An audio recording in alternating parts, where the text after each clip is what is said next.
माझं नाव प्रतिमा मस्के आहे। मी नर्स आहे, ANM आहे।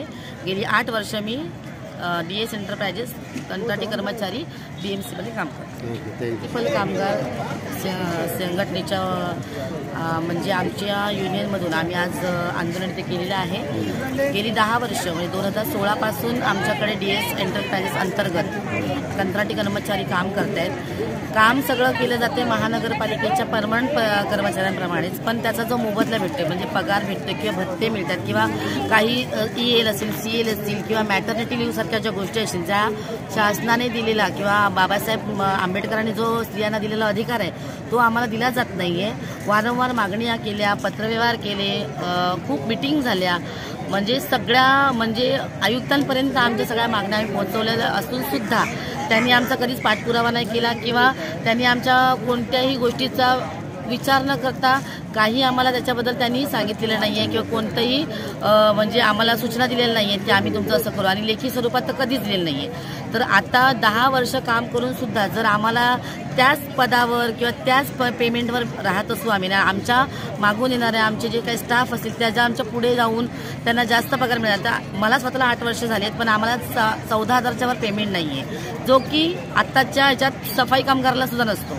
तर एवढी जर शासनाची आम्ही आरोग्य सेवा करतोय, जर आम्ही तळागाळाला जाऊन लहान बाळांचं लसीकरण करणं, गरोदर मातांच्या सेवा करणं, PNCच्या आपल्या प्रसूती पश्चातच्या सेवा द्यायच्या असतात त्या घरोघरी डोर टू डोर सेवा देतो।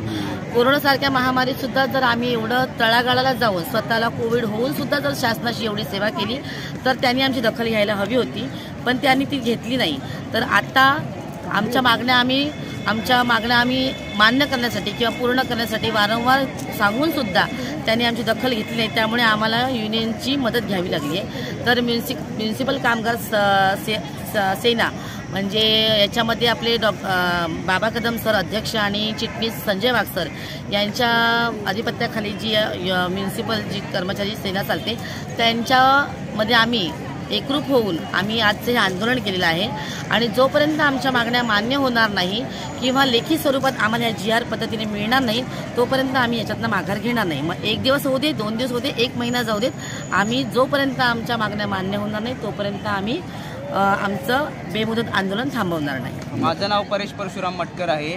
मी P नॉर्थ वॉर्डमध्ये काम करतो आता आमच्या मागण्या अशा की 2016 पासून राष्ट्रीय शहरी आरोग्य अभियान हे मुंबई महानगरपालिकेने चालू केलं आहे। त्याच्यामध्ये त्यांनी बाकीच्या ठिकाणी बाकीच्या जिल्ह्यांमध्ये हे फक्त जी महानगरपालिका आहे, नगर परिषद आहे ते चालवत आहेत। आता इथे फक्त यांनी महानगरपालिकेने असं केलं आहे, मुंबई महानगरपालिकेने त्यांनी कोणताही तिसरा कॉन्ट्रॅक्टर ठेवला आहे। फक्त वरून जो पैसा येतो आहे राज्य सरकारकडून जो पैसा येणार तो आम्हाला डिस्ट्रीब्यूट करणार, आणि त्यांना त्याच्यामुळे असं झालं की आम्हाला काही बेनिफिट मिळत नाही। ते प्रसूती रजा असू दे, मॅटर्निटी लिव्ह असू दे किंवा बाकीची आपली पगारवाढ आहे ते सगळं काहीच आम्हाला मिळत नाही। गेल्या 10 वर्षापासून हे लोक काम करतात। कोविडमध्ये पण यांनी अहोरात्र काम केलेलं आहे।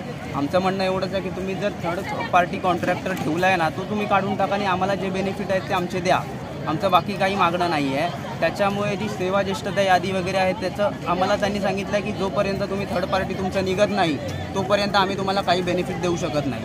आमची मागणी हीच आहे की जो DS एंटरप्राइजेस म्हणून जो आमचा कॉन्ट्रॅक्टर आहे तो पण आम्हाला सगळ्या कर्मचाऱ्यांना तो प्रत्येक वेळेला हेच बोलतो, जर काम करायचं असेल तर करा, नाही तर तुम्हाला काम करायची गरज नाही। आमच्याकडे खूप लोक आहेत जे आमच्याकडे काम करतील, तुम्हाला गरज असेल तर तुम्ही करायचं नाही तर नका करू, अशा भाषेत जर आम्हाला कॉन्ट्रॅक्टरकडून उत्तरं मिळत असतील।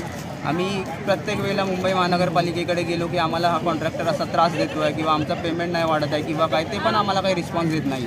आता ह्या आंदोलनासाठी आम्ही राज्य सरकारकडे पण आम्ही जे मुख्यमंत्री आहेत, उपमुख्यमंत्री आहेत, आपले आरोग्यमंत्री आहेत त्यांना पण आम्ही हे सगळे लेटर वगैरे पाठवलेले आहेत की आम्ही बेमुदत आंदोलन करतो आहे। आज इकडे या महानगरपालिकेमध्ये आत्ता तिथे मीटिंग चालू आहे, त्याच्यामध्ये जे काय होईल ते आम्ही मागे हटणार नाही। आमचं फक्त एकच आहे, जोपर्यंत DS एंटरप्राइजेस हा कॉन्ट्रॅक्टर काढून तुम्ही राष्ट्रीय आरोग्य अभियानाअंतर्गत आम्हाला कॉन्ट्रॅक्टमध्ये घेत नाही तोपर्यंत आम्ही मागे हटणार नाही। मग त्याच्यासाठी आम्हाला 7 दिवस जरी लागले इथे तरी पण आमची बसायची तयारी आहे।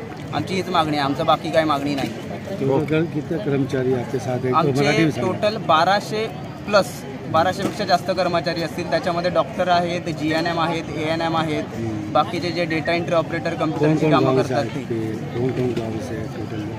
काही लोक आहेत ती डहाणूवरून पण आपल्याकडे मुली वगैरे येतात, गरीब मुली आहेत, त्यांना पेमेंट आत्ता बघायला गेलं तर आमच्याकडे 18,000पेक्षा जास्त कोणालाच पेमेंट नाही आहे 10 वर्ष कामं करून। डॉक्टर आहेत त्यांना सोडलं तर बाकीच्यांना सगळ्यांना पेमेंट 20,000च्या आतमध्ये आहे. आणि त्याच्यात पण जर ते आम्हाला इन्क्रीमेंट मिळत नसेल, काही मिळत नसेल, तर ह्या कॉन्ट्रॅक्टरकडे किंवा महानगरपालिकेला आम्ही हे एवढं आमचं योगदान देतो आहे, आरोग्य सेवा करतो आम्ही प्रत्येकाची, त्याचा आम्हाला काहीच फायदा होत नाही आहे.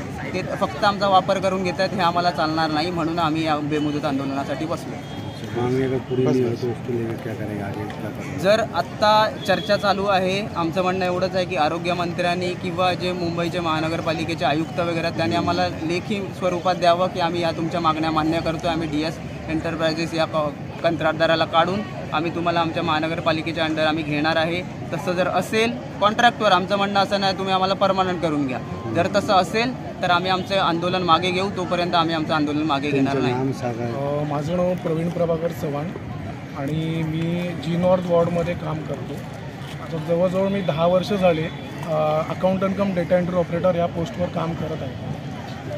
प्रॉब्लेम असा आहे सर की आज बरेच वर्ष झाले आहेत की आम्हाला जवळजवळ 10 वर्ष झाली आहेत आम्ही महानगरपालिकेमध्ये रिसर्च ह्या हेल्थ डिपार्टमेंटमध्ये आमचं कर्तव्य आम्ही बजावत आहोत. पण आम्हाला तुटपुंजा पगारामध्ये आम्हाला काम करावं लागतं. हा जो प्रोग्राम आहे राष्ट्रीय शहरी आरोग्य अभियान, हा प्रोग्राम इतर महानगरपालिकेमध्ये पण राबवला जातो आहे. पण ही एकमेव अशी महानगरपालिका आहे की जिथे थर्ड पार्टी कॉन्ट्रॅक्ट जो DS एंटरप्राइजेस कंपनी आहे तिला कॉन्ट्रॅक्ट महानगरपालिकेने दिलेला आहे. आणि त्यामुळे असं झालेलं आहे की वरून जो येणारा जो सेंट्रल स्टेटकडून जो येणारा जो पेमेंट आहे तो कर्मचाऱ्यांना व्यवस्थितरित्या मिळत नाही आहे. 20,000च्या आतमध्येच कर्मचाऱ्यांना पगार आहे, डॉक्टर सोडून. असा प्रॉब्लेम आहे की महिलांना प्रसूती रजा नाही आहे, मॅटर्निटी लीव म्हणतो आपण त्याला, प्रसूती रजा नाही आहे, परत लीव नाही आहेत त्यांना कोणत्याही तऱ्हेच्या, बोनस नाही आहे, अशा बऱ्याच गोष्टी आहेत. आणि आम्ही वारंवार ह्या गोष्टी महानगरपालिकेच्या वरिष्ठ अधिकाऱ्यांकडे ह्या गोष्टी आम्ही सांगितल्या, पण त्या आमच्या कोणत्याही गोष्टींना दाद देत नाही आहेत. आता शेवटी ह्या गोष्टींमुळे आम्हाला वारंवार इकडे आम्ही आयुक्त कार्यालय आहे, आरोग्य भवन आहे, मंत्रालय आहे, इकडे तिकडे आमचं वारंवार हेराफेरा चालू आहेत. म्हणजे वारंवार आम्ही त्या अधिकाऱ्यांना भेटतो आहे, पण कुठूनही आम्हाला कोणत्याही तऱ्हेची दाद ही मिळालेली नाही आहे.